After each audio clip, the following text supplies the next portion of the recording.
Baik murid-murid yang dikasihi sekalian, pada hari ini kita akan belajar dalam bahagian sirah, iaitu sejarah Nabi Muhammad SAW yang berkisahkan tentang hijrah membawa rahmah. Hijrah membawa rahmah. Jadi pada hari ini kita nak membincangkan, nak mempelajari tentang hijrah Nabi Muhammad SAW, yang mana kita tahu hijrah Nabi Muhammad SAW ini adalah daripada kota Mekah ke kota Madinah.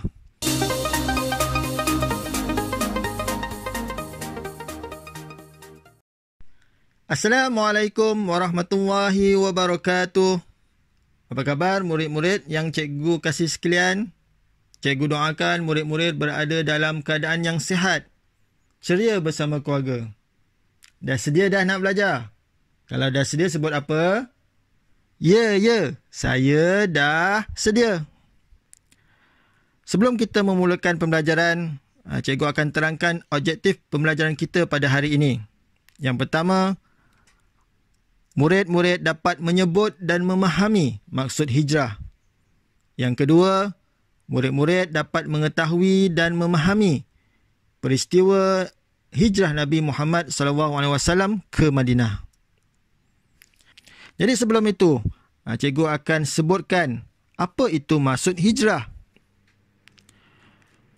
Hijrah bermaksud perpindahan daripada satu tempat ke satu tempat yang lain, atau daripada satu keadaan kepada keadaan yang lebih baik.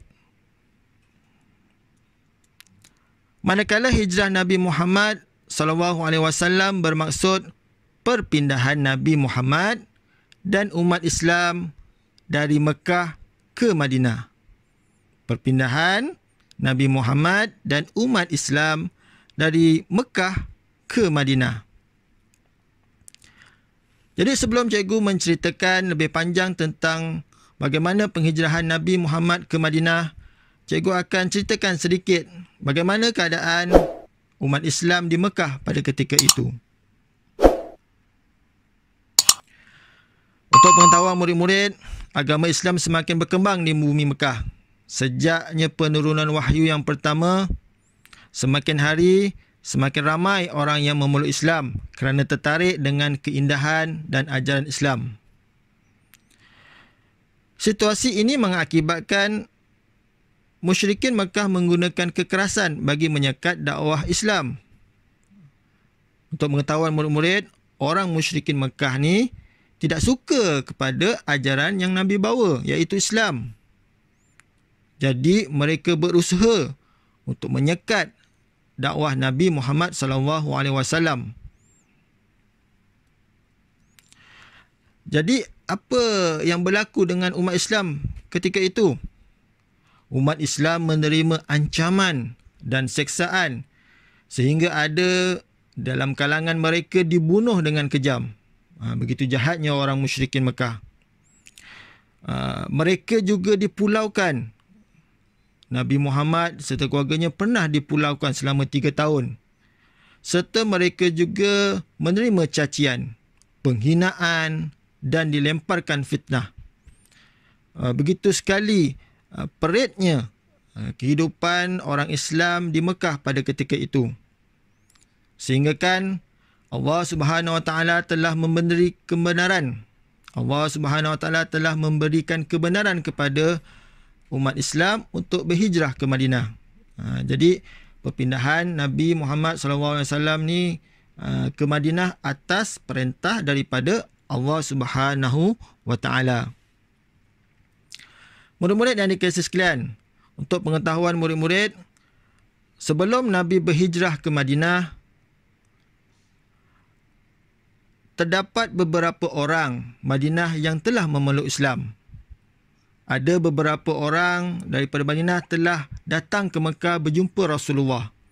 Dan Rasulullah telah mengislamkan mereka. Dan mereka telah berjanji untuk menyebarkan Islam di Madinah.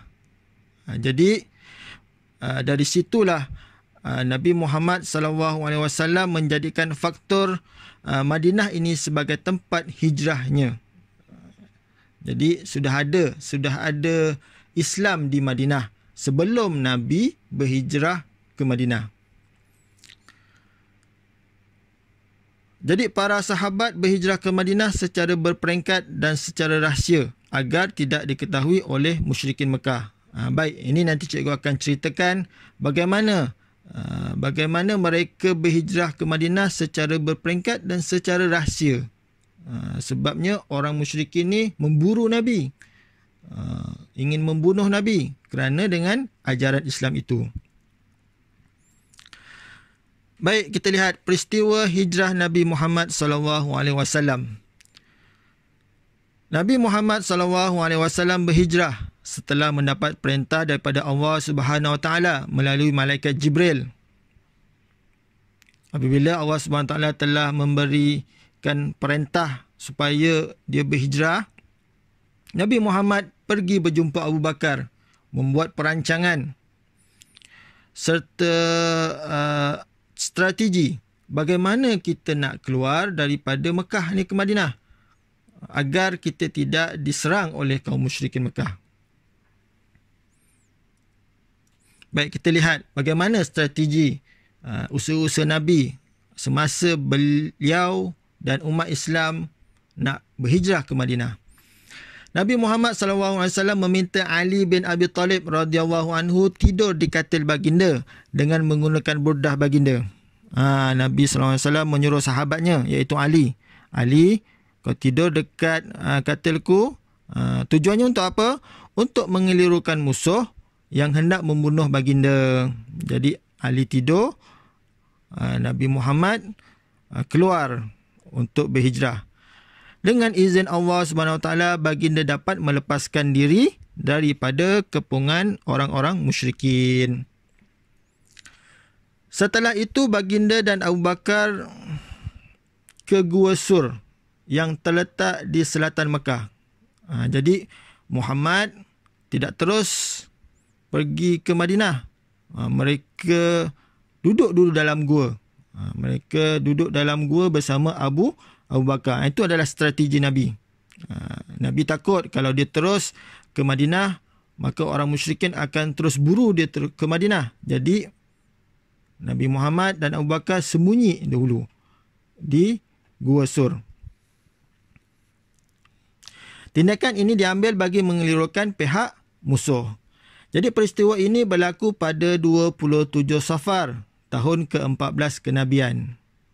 Peristiwa ini berlaku pada 27 Safar, tahun 14 kenabian.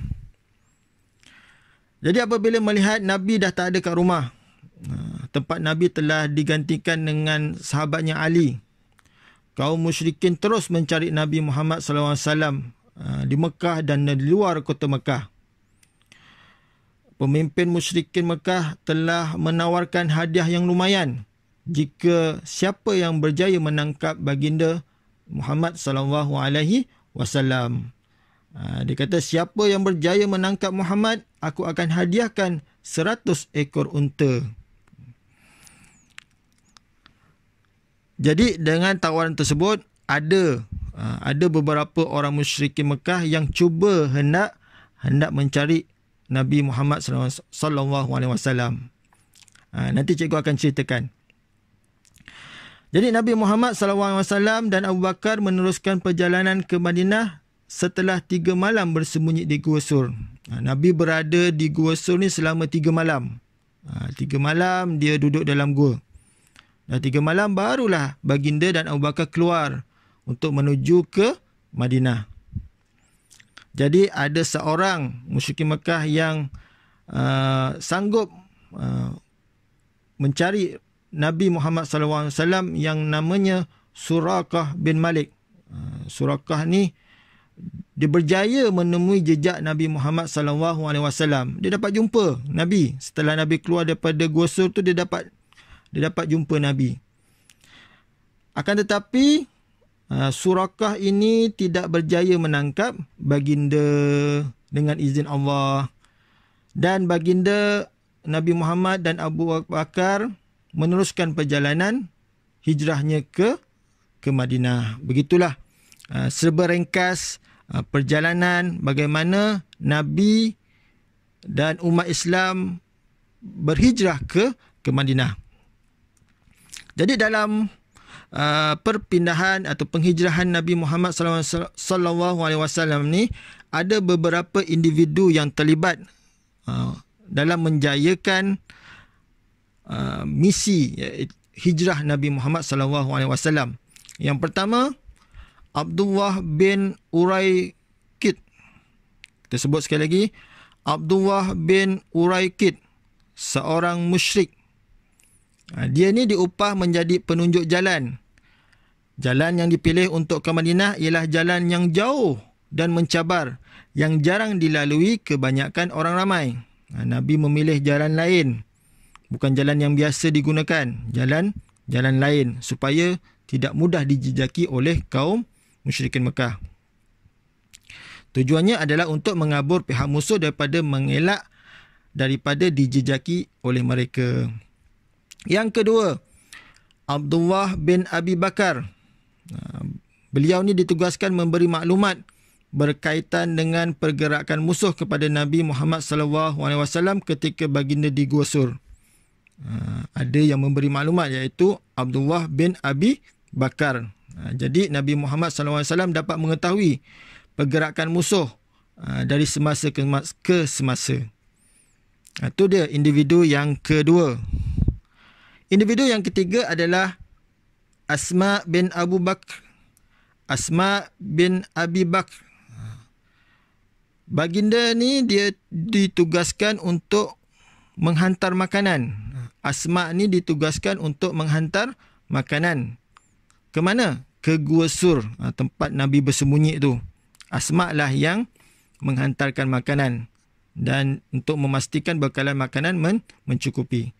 Dan yang terakhir, Amir bin Fuhairah. Amir bin Fuhairah.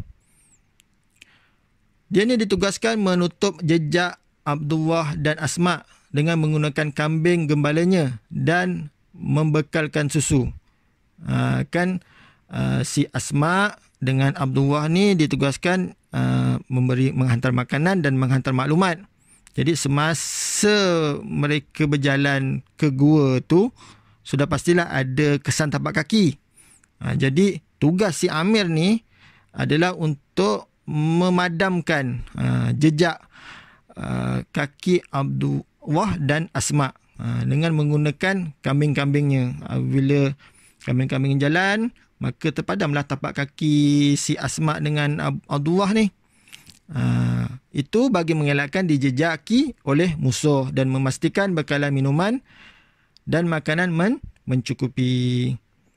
Baik, itu saja untuk hari ini yang cikgu sampaikan tentang sedikit kisah penghijrahan Nabi Muhammad SAW yang berkaitan dengan bagaimana awalnya penghijrahan Nabi dan individu yang terlibat dalam penghijrahan Nabi Muhammad SAW dari kota Mekah hinggalah ke kota Madinah.